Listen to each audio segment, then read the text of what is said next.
Amaka moved into the mansion simply to care for her pregnant sister. Instead, she uncovered the horrifying truth of why her sister had already buried 15 babies. It began on Amaka's first night. The grand house was entirely too quiet, and an uneasy feeling kept her awake. By 2 a.m., her throat was parched. Not wanting to wake anyone, she tiptoed down the sweeping marble staircase toward the kitchen to get a snack and a glass of water. As she neared the hallway leading to the back door, she froze. Standing by the exit was Pastor Emmanuel. He was not in his usual tailored pajamas. Instead, he had a dark red wrapper tied tightly around his waist. In his hands, he cradled a small, earthy clay pot. He was unlocking the heavy back door that led to the expansive backyard. Suddenly, Pastor Emmanuel turned his head. His eyes locked onto Amaka's. The warm, charismatic gaze he wore on Sundays was entirely gone, replaced by a cold, hollow stare that sent a shiver down her spine. "What are you doing walking around someone's house at this hour?" he asked, his voice a low, dangerous growl. "Go back to sleep, Amaka, and stay in your room." Terrified, Amaka nodded and hurried back upstairs. From that night on, her peace was stolen. Whenever she closed her eyes, a horrific nightmare awaited her.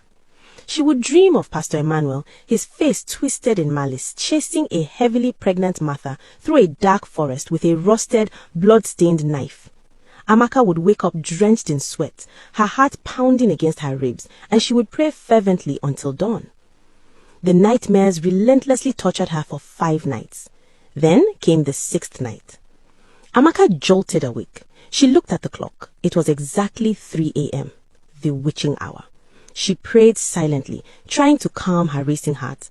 Her throat felt like sandpaper, forcing her to sneak out of her room once more to get water.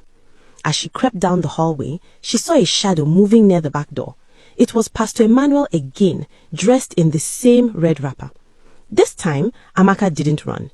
Driven by a terrible curiosity and a desperate need to protect her sister, she hid behind a large decorative pillar and watched. He slipped out the back door. Amaka followed, keeping a safe distance in the dark manicured courtyard. Pastor Emmanuel walked straight toward the boys' quarters at the very edge of the compound. He had explicitly told everyone it was on strict lockdown due to a severe pest infestation and no one should ever go in.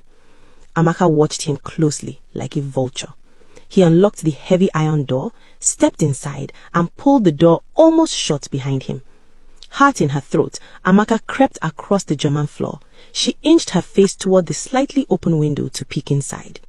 What her eyes registered shattered her mind. The room was dimly lit.